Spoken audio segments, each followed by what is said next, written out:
Puji Tuhan, selamat malam Jemaat GPD Sola Gracia Jatiwangi. Salam sejahtera bagi kita semua. Dalam ibadah pertengahan minggu kita saat malam hari ini, kita sama-sama akan diberkati lewat kebenaran firman Tuhan. Sebelumnya kita akan naikkan satu pujian, Aku Mengasihi Engkau Yesus. Mari sama-sama jemaat Tuhan, kita naikkan pujian ini. Kita datang kepada Tuhan dengan hati yang tulus, hati yang rindu, menyenangkan hati Tuhan. Haleluya Yesus. Aku mengasihi Engkau Yesus dengan segenap hatiku. Aku mengasihi Engkau Yesus dengan segenap jiwaku. Ku renungkan firman-Mu siang dan malam.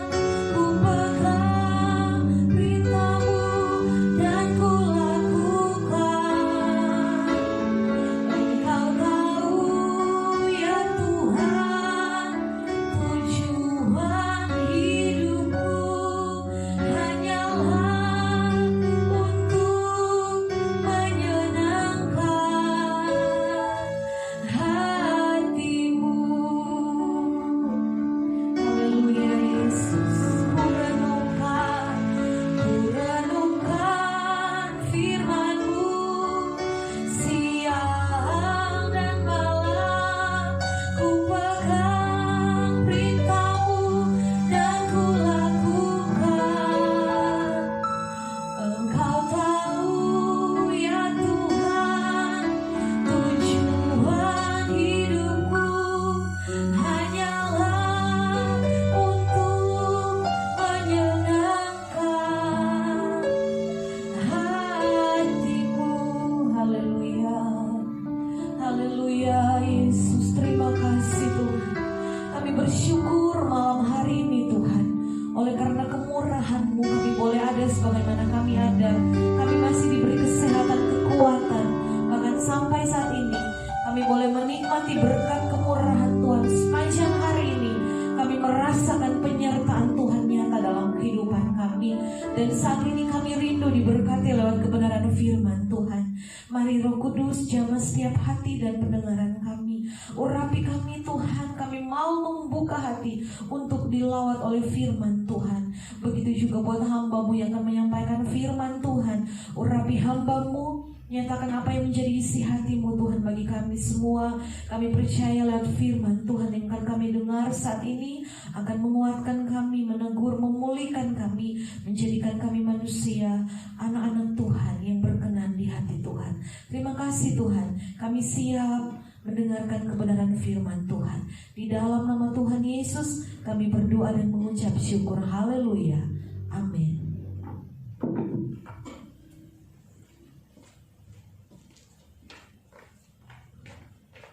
Haleluya, puji Tuhan. Salam Sola Gracia, selamat malam.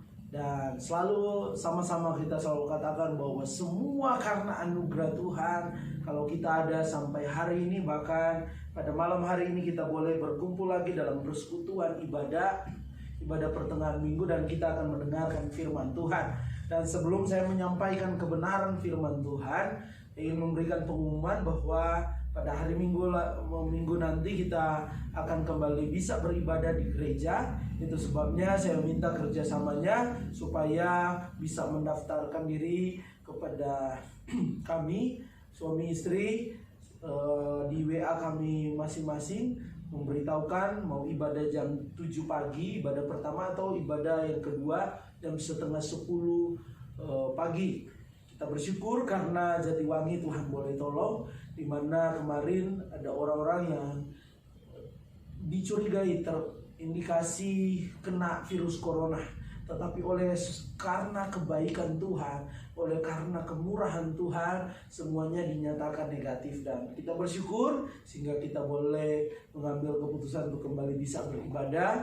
Dan saya percaya bahwa kondisi di hari-hari ini kita patut bersyukur karena ada Tuhan yang akan selalu menyertai kehidupan kita. Meskipun ada waktunya di mana kita mungkin rindu beribadah, tetapi harus kembali online karena situasi yang ada. Karena kita juga harus kerjasama dengan aparat pemerintah, kita nggak boleh egois. Dan saya percaya bahwa ini keputusan yang saya percaya sudah disepakati bersama, dan saya percaya bahwa tidak melunturkan semangat kita untuk pada hari Minggu nanti kita akan beribadah bersama-sama di gereja. Puji Tuhan. Dan saat ini saya menyampaikan kebenaran firman Tuhan. Kebenaran firman Tuhan ini kita akan lihat dari jemaat, kehidupan jemaat di Laodikia. Jemaat yang mungkin sering kali kita dengar, jemaat yang ketika saya bilang jemaat Laodikia, maka kita sudah akan tahu bahwa jemaat ini punya masalah rohani. Masalah rohani mereka adalah mereka tidak panas dan tidak dingin. Kerohanian mereka suam-suam kuku. Tapi kita akan lihat dari masalah yang lain yang terjadi dalam hidup mereka. Dan biarlah ini menjadi pembelajaran kita di hari-hari ini. Apalagi kita sedang diperhadapkan dengan pandemi virus corona. Mari kita mau jadi anak-anak Tuhan yang boleh menjadi orang-orang yang mengikuti apa yang firman Tuhan mau. Amin. Dan mari kita buka di dalam Wahyu 3 ayat yang ke-17. Kita baca saja di dalam ayat yang ke-14. Jangan kita langsung ayat yang ke-17. Wahyu 3 ayat yang ke-14. Mulai ayat 14. Kepada jemaat di Laodikia. Dan tuliskanlah kepada malaikat jemaat di Laodikia. Inilah firman dari Amin, saksi yang setia dan benar, permulaan dari ciptaan Allah. Aku tahu segala pekerjaanmu. Engkau tidak dingin dan tidak panas. Alangkah baiknya jika engkau dingin atau panas. Jadi karena engkau suam-suam kuku dan tidak dingin atau panas, aku akan memuntahkan engkau dari mulutku. Karena engkau berkata, aku kaya dan aku telah memperkayakan diriku, dan aku tidak berkekurangan apa-apa. Dan karena engkau tidak tahu bahwa engkau melarat dan malam, miskin, buta, dan telanjang. Sampai di situ kebenaran firman Tuhan. Saya membawa kita melihat letak permasalahan dari teguran dari Tuhan kepada jemaat Laodikia. Firman Tuhan jelas menjelaskan bahwa, mempertegas bahwa aku tahu segala pekerjaanmu. Artinya bahwa Tuhan itu Maha tahu. Apapun yang dilakukan jemaat di Laodikia, mereka boleh sembunyi-sembunyi antara jemaat satu dengan yang lain. Mereka sembunyi kepada orang yang di sekitar mereka. Tetapi firman Tuhan katakan, aku tahu pekerjaanmu. Kata pekerjaanmu ini bicara tentang sikap hidup mereka, sikap tingkah laku mereka. Tuhan tahu persis, Tuhan melihat dengan jelas karena Dia Maha tahu. Tidak ada yang tersembunyi di hadapan Tuhan, termasuk kita pada sore hari ini. Dan saya percaya bahwa kita punya Tuhan yang luar biasa. Karena kemahatauan Tuhan yang membuat kita harus sebenarnya menjadi orang-orang yang tulus di hadapan Tuhan. Amin. Dan firman Tuhan katakan bahwa Tuhan tahu pekerjaan mereka. Mereka tidak panas, tidak dingin. Mereka suam-suam kuku. Ini masalah rohani mereka. Tetapi bukan cuma mereka suam-suam kuku, sehingga pada akhirnya Tuhan ingin memuntahkan mereka sesuatu yang menjijikan di hadapan Tuhan. Tetapi pada saat itu jemaat Laodikia merasa bahwa mereka ini orang yang kaya, berkecukupan. Karena pada saat itu saya belajar bahwa mereka adalah, khususnya orang Laodikia, letak mereka, tempat mereka strategis dalam perdagangan, dan mereka adalah daerah penghasil kain wol, sehingga membuat mereka adalah orang-orang yang berkecukupan. Tetapi firman Tuhan katakan ada 5 masalah selain mereka suam-suam kuku. Firman Tuhan katakan di sini di dalam ayat yang ke-17 bahwa mereka tidak tahu bahwa engkau melarat Firman Tuhan katakan ayat 17, dan malang, 2, ketiga miskin, keempat buta, dan kelima telanjang. Mereka kaya, tetapi firman Tuhan mengatakan bahwa mereka tidak tahu mereka miskin rohani. Bahkan firman Tuhan katakan melarat secara rohani. Bahkan firman Tuhan katakan bahwa mereka malang sebenarnya secara rohani, mengalami kemalangan rohani karena sikap hidup mereka. Dan firman Tuhan katakan mereka sebenarnya buta rohani dan telanjang rohani. Beberapa waktu lalu saya sempat bicara tentang telanjang rohani, tentang keberadaan jemaat Laodikia. Tetapi malam hari ini saya bicara salah satu dari 5 hal yang tanpa disadari oleh jemaat Laodikia, yaitu buta rohani. Ini yang harus kita perhatikan saat ini, bahwa ternyata jemaat Laodikia menjalani hidup mereka. Mungkin mereka merasa kaya, mereka merasa berkecukupan.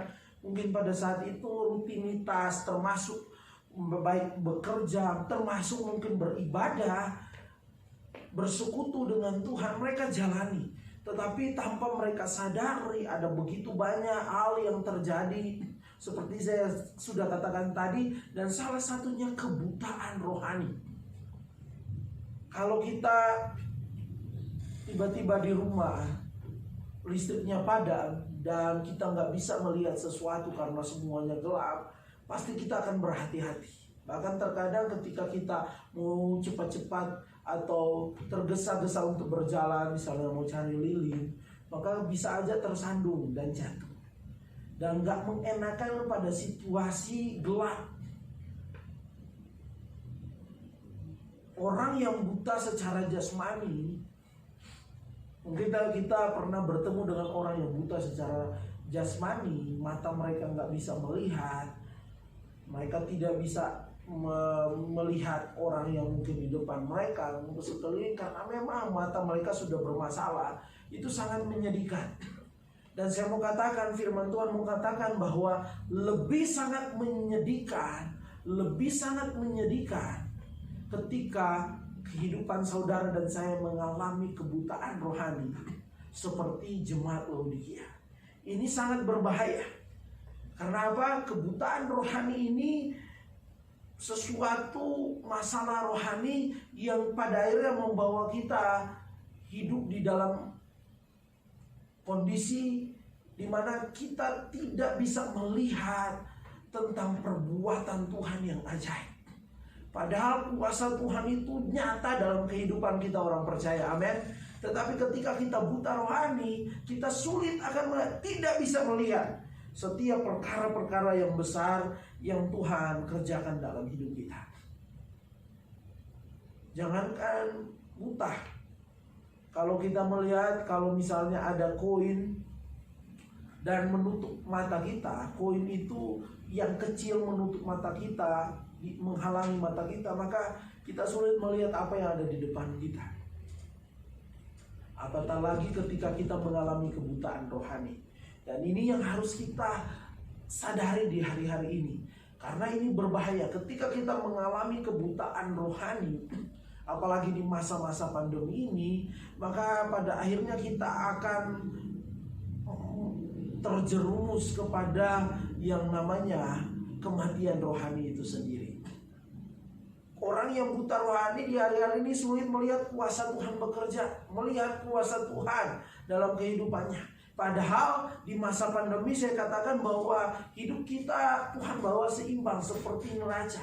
Mungkin ada masa-masa di hari-hari ini ada pandemi, tetapi saya pernah katakan bahwa di masa-masa ini kita juga harus menyadari ada pekerjaan Tuhan, kuasa Tuhan, mujizat Tuhan, berkat Tuhan yang Tuhan kerjakan dalam hidup kita. Amin. Dan itu bisa kita lihat ketika mata rohani kita jelas melihat. Seakan-akan mungkin yang kita lihat di hari-hari ini memang kondisi yang sulit, ada pandemi. Dan di hari-hari ini mulai ada banyak berita-berita yang mungkin bagi kita sangat mengkhawatirkan. Mulai ada pertambahan orang yang terpapar COVID atau virus corona, bukan cuma di Indonesia tapi di negara-negara lain. Tetapi orang yang memiliki pandangan, mata rohani yang benar-benar jelas melihat, maka ini rahasianya. Dia bukan cuma melihat ada masalah, tetapi dia akan bisa melihat bahwa ada Tuhan. Amin. Ini yang Tuhan mau dalam kehidupan kita. Menjadi pertanyaan, apa yang menyebabkan orang bisa buta rohani? Ini yang harus kita belajar pada saat ini, dan saya percaya ini yang Tuhan bukakan bagi kita semua. Yang pertama, orang penyebab dari kebutaan rohani adalah ketakutan. Yang pertama adalah ketakutan. Kenapa itu firman Tuhan katakan menjadi penyebab kebutaan rohani? Karena Tuhan beri kita roh keberanian, amin. Tuhan beri kita roh keberanian di hari-hari ini. Untuk apa? Untuk kita tetap percaya kepada Tuhan. Itu maksud dari keberanian, di mana kita harus tetap percaya kepada Tuhan. Kondisi boleh berubah, kondisi boleh tidak menentu, tetapi kita harus tetap berani menyatakan bahwa saya percaya sama Tuhan. Saya tetap percaya kepada Tuhan. Dan kalau kita melihat di dalam keberadaan firman Tuhan di dalam 2 Raja-Raja 6 ayat 8 sampai ayat 23, di situ bicara tentang kerajaan utara. Kerajaan utara itu kerajaan Israel. Dan pada saat itu mereka sedang menghadapi yang namanya konflik dengan Aram, bangsa Aram. Dan pada saat itu yang terjadi adalah setiap kali bangsa Aram, orang-orang Aram mau menyerang bangsa Israel, kerajaan utara, karena pada saat itu sudah terpecah kerajaan utara dan selatan. Kerajaan utara adalah Israel, kerajaan selatan adalah kerajaan Yehuda pada saat itu. Dan saya sudah pernah jelaskan.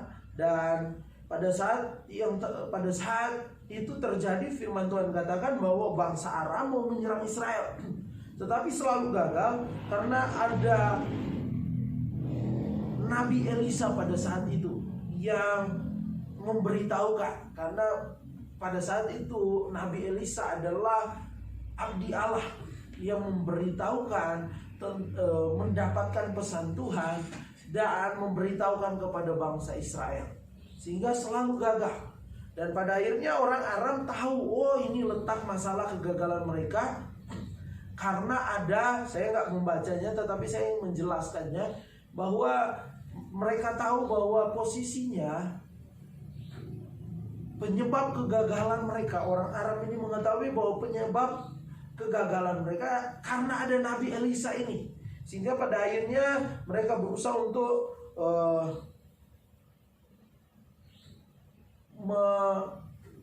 datang kepada Elisa untuk menangkap Elisa pada saat itu. Dan yang terjadi adalah firman Tuhan katakan bahwa ketika pasukan Aram datang untuk menangkap Elisa, Elisa pada saat itu nggak takut. Tetapi yang ternyata mengalami ketakutan adalah hamba bujang dari Elisa, orang yang mengikuti Elisa pada saat itu. Kita tahu bersama Elisa pernah menjadi bujang atau yang mengikuti Elia. Sekarang ini ketika Elia sudah naik ke sorga, Tuhan pakai Elisa, dan Elisa mempunyai orang yang mengikuti dia. Atau bahasa yang mudah kita mengerti, asistennya mungkin. Dan yang terjadi, orang yang mengikuti bersama dengan Elisa ini merasa takut. Tetapi firman Tuhan katakan, ayat yang ke-17, 2 Raja-Raja 6 ayat yang ke-17.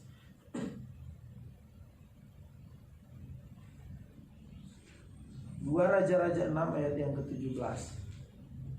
Saya membaca yang intinya saja. Firman Tuhan katakan, respon dari Elia, lalu berdoalah Elisa, Elisa Ya Tuhan, bukalah kiranya matanya supaya ia melihat. Maka Tuhan membuka mata bujangnya itu yang tadinya ketakutan karena hendak mau ditangkap oleh orang-orang pasukan Aram pada saat itu, sehingga si bujang itu atau orang yang menemani Elisa itu melihat tampaklah gunung itu penuh dengan kuda dan kereta berapi sekeliling Elisa. Ketika orang-orang Aram itu turun mendatangi dia, berdoalah Elisa kepada Tuhan, butakanlah kiranya mata orang-orang itu, maka dibutakannya lah mata mereka sesuai dengan doa Elisa. Kita lihat kuasa Tuhan bekerja melalui Nabi Elisa. Tetapi intinya di sini, yang tadinya bujang atau yang mengikuti Elisa itu mengalami yang namanya ketakutan. Ketakutan ini yang pada akhirnya membuat dia secara mata rohani nggak melihat seperti tuannya Elisa. Dia nggak melihat seperti apa yang dilihatnya sesudah Elisa berdoa kepada Tuhan bagi orang yang mengikutinya, bagi bujangnya itu. Sehingga pada saat dia berdoa, Tuhan membukakan mata rohaninya yang tadinya dia tidak melihat, buta rohani. Pada akhirnya dia bisa melihat di gunung-gunung. Firman Tuhan katakan bahwa tampaklah di gunung itu penuh dengan kuda dan kereta berapi sekeliling Elisa. Ada tentara surga, ada Tuhan yang menyertai keberadaan Elisa. Dan itu bisa dilihat karena Elisa berdoa bagi bujangnya. Tetapi sekali lagi, penyebab dari kebutaan rohani adalah ketakutan. Di hari-hari ini mari firman Tuhan mengatakan kita jangan takut. Kita harus berani. Kata berani ini bukan kita asal-asalan berani seperti dimana kita mau nantang COVID-19. Bukan seperti itu.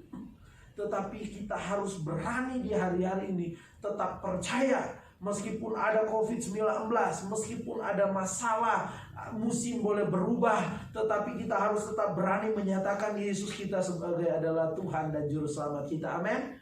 Dan kita akan bisa melihat di tengah-tengah COVID-19 dengan mata rohani yang terbuka, kita akan melihat ada Tuhan yang menyertai kita. Amin.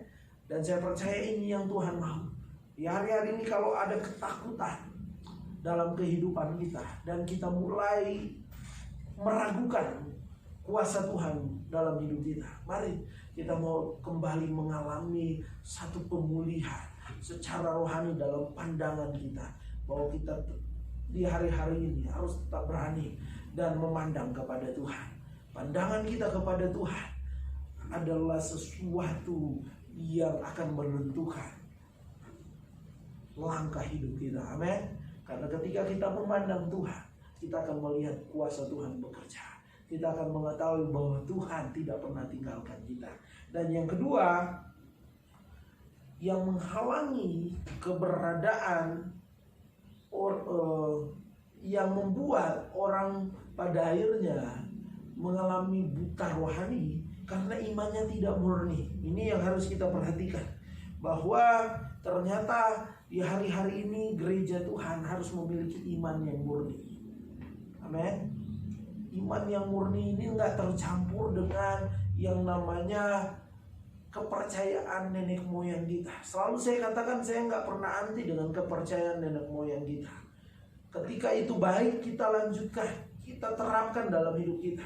Tetapi ada hal-hal yang mungkin ketika berlawanan dengan yang namanya firman Tuhan, kita harus putuskan itu dalam kehidupan kita. Amin. Ketika murid-murid sedang menyeberang ke, firman Tuhan katakan bahwa mereka menyeberang melewati pada saat itu sungai Galilea. Firman Tuhan katakan bahwa mereka diperhadapkan dengan badai. Dan pada saat itu yang terjadi, memang mereka melihat badai yang besar. Tetapi saya belajar bahwa karena mereka nelayan, pada umumnya nelayan, bahwa mereka memakai satu pegangan atau turun-temurun kepercayaan bahwa ketika ada masalah di laut, dalam penyeberangan, pasti pada akhirnya mereka akan binasa, mereka akan mati. Itu yang saya belajar. Tetapi pada saat itu firman Tuhan katakan kepada mereka bahwa mereka nggak boleh takut. Tetapi yang saya mau bawa kita melihat bahwa pada saat itu iman dari murid-murid Tuhan Yesus masih tercampur dengan pandangan nenek moyang mereka. Saya mau katakan bahwa apa yang baik kita ambil dari masa lalu, dari nenek moyang kita. Tetapi kalau ada hal-hal yang tidak baik, kita harus putuskan dari setiap keturunan kita. Biarlah selalu patokan kita adalah firman. Amin.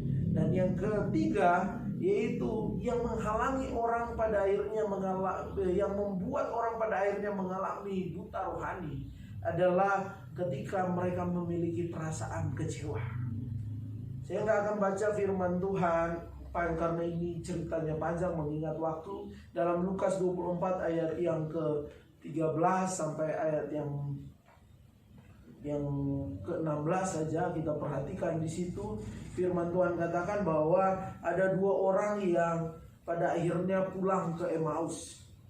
Dan firman Tuhan katakan dua murid Yesus ini, orang-orang yang percaya kepada Tuhan Yesus pada saat itu pulang ke Emmaus dengan perasaan kecewa. Karena mereka tadinya berpikir bahwa Tuhan Yesus yang adalah guru mereka, yang mereka anggap Mesias, yang akan menyelamatkan mereka. Tapi ternyata bahwa Tuhan Yesus ternyata harus mati di kayu salib. Dan yang terjadi adalah mereka kecewa. Mereka pulang dengan kecewa ke Emmaus. Tetapi firman Tuhan berkata bahwa Tuhan menampakkan diri kepada mereka. Pada saat itu pandangan rohani mereka terhalang sehingga mereka tidak mengetahui siapa Yesus. Dan ini terjadi karena akibat kekecewaan mereka. Dasarnya akibat kekecewaan mereka. Tetapi ketika mereka mencurahkan isi hati, mereka berbicara di tengah jalan, sampailah mereka dan di tempat mereka, dan pada akhirnya mereka boleh mengetahui tentang orang yang mengikuti mereka, yaitu bersama dengan mereka adalah Tuhan Yesus. Mereka pada akhirnya terbuka penglihatan rohani mereka. Dan ini penting dalam hidup kita. Di hari-hari ini jangan sampai kita hidup dalam kekecewaan. Kekecewaanlah yang membuat mata rohani kita bisa buta. Ketika kita kecewa di hari-hari ini, apalagi kecewa kepada Tuhan, maka yang terjadi adalah tanpa kita sadari mata rohani kita sedang mau dibutakan. Di hari-hari ini firman Tuhan mengatakan, kalau engkau dikecewakan, baik itu orang lain maupun di hari-hari ini engkau belum melihat, mungkin apa yang engkau doakan belum terjawab, mari terus kita tetap mengucap syukur kepada Tuhan. Amin. Tetap mengucap syukur. Mungkin kita dikecewakan, jangan kita kecewa, sebab bahaya kekecewaan akan membawa kita terhalang pandangan mata rohani kita. Kita bisa jadi buta rohani sehingga kita nggak bisa lihat lagi Tuhan.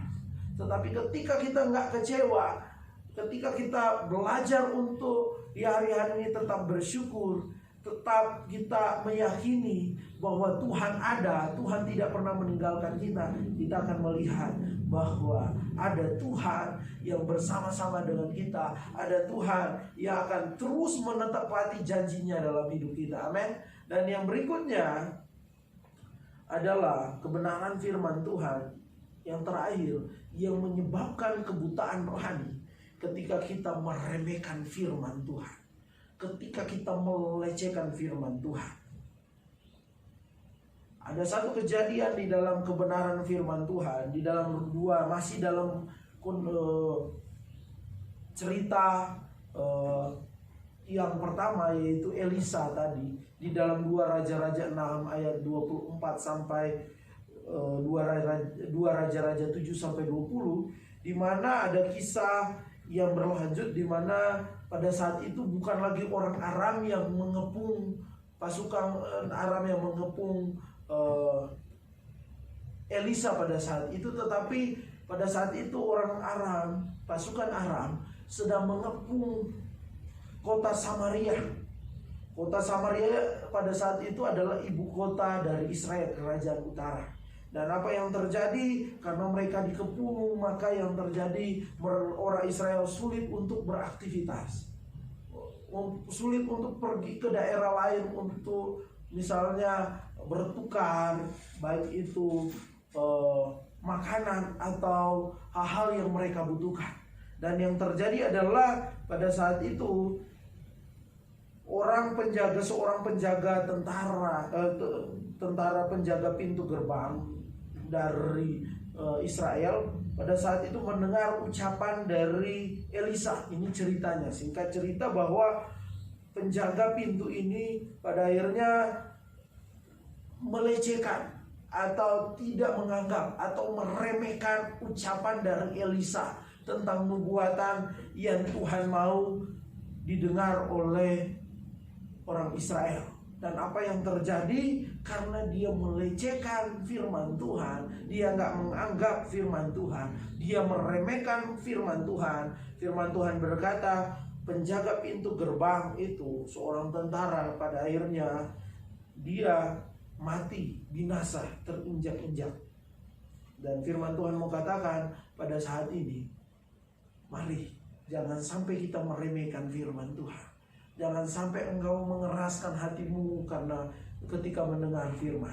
Karena ketika kita mengeraskan hati kita, kita meremehkan firman Tuhan, kita mengabaikan firman Tuhan, lambat laun mata rohani kita dari mulai kabur sampai gak bisa melihat. Sehingga pada akhirnya kita benar-benar menjadi orang yang buta rohani. Tetapi saya percaya pada saat ini saudara dan saya, Tuhan mau kita benar-benar memiliki mata rohani yang jelas melihat bahwa Tuhan kita hidup, yang jelas melihat bahwa Tuhan kita ajaib. Karena apa? Kita nggak pernah kecewa, kita nggak mau kecewa, kita nggak mau dikuasai oleh kekecewaan. Dan firman Tuhan katakan bahwa orang yang memiliki pandangan penglihatan rohani yang sehat adalah orang yang tidak melecehkan firman, meremehkan firman, tetapi mau buka hati buat firman Tuhan. Amin. Orang yang mata rohaninya benar-benar melihat jelas karena dia memiliki iman yang tidak tercampur. Artinya iman yang murni. Sekali saya sudah ikut Tuhan, firman Tuhan menjadi dasar utama saya. Amin. Firman Tuhan menjadi dasar utama saya. Pengertian manusia boleh datang, tetapi patokan utama adalah firman Tuhan. Amin. Dan mata rohani yang jelas melihat adalah orang yang tidak di hari-hari ini dikuasai oleh ketakutan, tetapi dikuasai oleh keberanian. Untuk apa? Berkata, saya tetap percaya kepada Tuhan. Amin. Dan puji Tuhan, Tuhan Yesus memberkati kita semua. Dan saya percaya kebenaran firman Tuhan ini akan membawa kita semakin hari semakin menjadi orang-orang yang benar-benar melihat di hari-hari ini secara jelas karya Tuhan bekerja di tengah-tengah persoalan, di tengah-tengah pandemi virus corona ini, bahwa kita melihat dengan jelas ada Tuhan yang siap berkarya menyatakan mujizat bagi kehidupan kita. Puji Tuhan, dan Tuhan Yesus memberkati kita. Dan mari kita mau mengucap syukur buat firman Tuhan. Saya percaya bahwa malam hari ini kita semuanya tidak terhalangi lagi mata rohani kita. Saya percaya bahwa ketika kita tidak terhalangi lagi mata rohani kita, kita jelas melihat di hari-hari ini. Meskipun kita lihat keadaan dunia yang kita lihat secara jasmani, sesuatu yang mungkin sulit, tantangan, proses yang berat, tetapi ketika mata rohani kita tidak terhalangi, kita tahu Tuhan ada bersama dengan kita. Kita tahu Tuhan sudah siapkan hal-hal yang luar biasa di depan kita. Kita tahu kita tidak pernah sendiri karena kita melihat ada Tuhan yang menyertai kehidupan kita. Dan mari jemaat-jemaat Tuhan, mari kita semua merenungkan saat ini. Kalau di hari-hari ini ada kekecewaan, kita mau katakan, Tuhan, aku mau melepaskan kekecewaanku. Di hari-hari ini kalau mungkin ada iman kita tercampur dengan pengertian manusia yang terkadang sering salah, Mari kita mau benar-benar memiliki iman yang murni kepada Tuhan, yaitu kebenaran firman Tuhan menjadi dasar hidup kita. Semuanya kembali kepada firman Tuhan, bukan kembali kepada pemikiran manusia. Dan di hari-hari mari kita mau merenungkan malam hari ini, apakah saya sementara dikuasai oleh ketakutan karena kondisi di hari-hari ini. Tetapi mari kita mau belajar untuk tetap berani, sebab kita tahu bahwa keberanian kita menunjukkan bahwa kita tetap percaya sungguh kepada Tuhan apapun yang terjadi, karena Tuhan tidak pernah mengecewakan kita. Tuhan bertanggung jawab terhadap hidup kita. Dan mari firman Tuhan mengatakan, ketika engkau mendengar firman Tuhan sore hari ini, engkau membuka hatimu, engkau tidak meremehkan firman Tuhan, mata rohanimu sedang disucikan oleh Tuhan. Ketika engkau menerima firman Tuhan, mata rohanimu semakin jelas mengetahui apa yang menjadi karya Tuhan, rencana Tuhan dalam hidup. Tetapi ketika engkau meremehkan firman-Mu, engkau sedang membuat mata rohanimu kabur, bahkan pada akhirnya bisa buta rohani. Tapi pada saat ini kami mengakui Tuhan, setiap kesalahan kami, mungkin kami kecewa, mungkin kami tidak memiliki iman yang murni, mungkin kami ada ketakutan, mungkin terkadang masih mengeraskan hati kami. Pulihkan kami malam hari ini, pulihkan kami sehingga benar-benar pada malam hari ini kami mau terus Tuhan menjadi anak-anak Tuhan yang memandang secara jelas, mata rohani yang jelas melihat kepada Tuhan, fokus kepada Tuhan, dan nama Tuhan dipuji dipermuliakan. Berkati Tuhan pelayanan GPDI Sola Gracia Jatiwangi, berkesehatan, kekuatan bagi seluruh jemaat-jemaat Tuhan. Jauhkan kami dari virus corona, jauhkan kami dari hal-hal yang jahat. Pertemukan kami pada hari Minggu nanti Tuhan dengan keadaan tubuh yang sehat, dan kami bisa bersama-sama memuliakan Tuhan.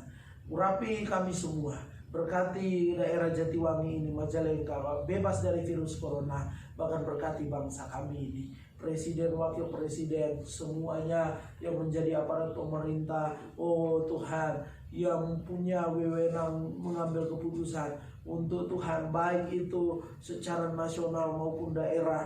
Tuhan, kami berdoa, biarlah Tuhan beri hikmat bagi mereka, sehingga mereka boleh mengambil keputusan yang tepat, sehingga mensejahterakan masyarakat. Para dokter, perawat, orang-orang yang ada di garda terdepan, biarlah mereka boleh diurapi, diberkati oleh Tuhan menjadi saluran mujizat bagi banyak orang, sehingga banyak orang yang terkena virus corona boleh sembuh oleh karena kuasa Tuhan bekerja dalam hidup mereka. Terima kasih Tuhan, kami serahkan kehidupan kami dalam tangan Tuhan, bahkan seluruh jemaat-jemaat Tuhan yang ada pada saat ini mempercaya bahwa Engkau berkarya, Engkau berbicara melalui kebenaran firman Tuhan, dan kami menerima dengan kelembutan hati, dan kami percaya kami boleh bertumbuh lewat kebenaran firman Tuhan. Terima kasih Tuhan Yesus. Dan mari jemaat-jemaat Tuhan, pada saat ini Engkau bisa menandakan tangan-Mu dan terimalah berkat Tuhan. Haleluya, haleluya. Umat-umat Tuhan yang dikasihi oleh Tuhan, terimalah berkat Tuhan, berkat penuh berkat, limpahan berkat, curahan berkat, berkat daripada Allah Bapa, Anak, dan Roh Kudus. Tuhan memberkati engkau jasmani rohani, Tuhan melindungi engkau, Tuhan menyinari engkau dengan wajahnya dan memberi engkau kasih karunia. Tuhan menghadapkan wajahnya kepadamu dan memberi engkau damai sejahtera pada saat ini sampai Tuhan datang kembali Maranatha, dalam berkat nama Tuhan Yesus Kristus. Haleluya, amin. Puji Tuhan, Tuhan Yesus memberkati kita semua pada saat ini. Haleluya.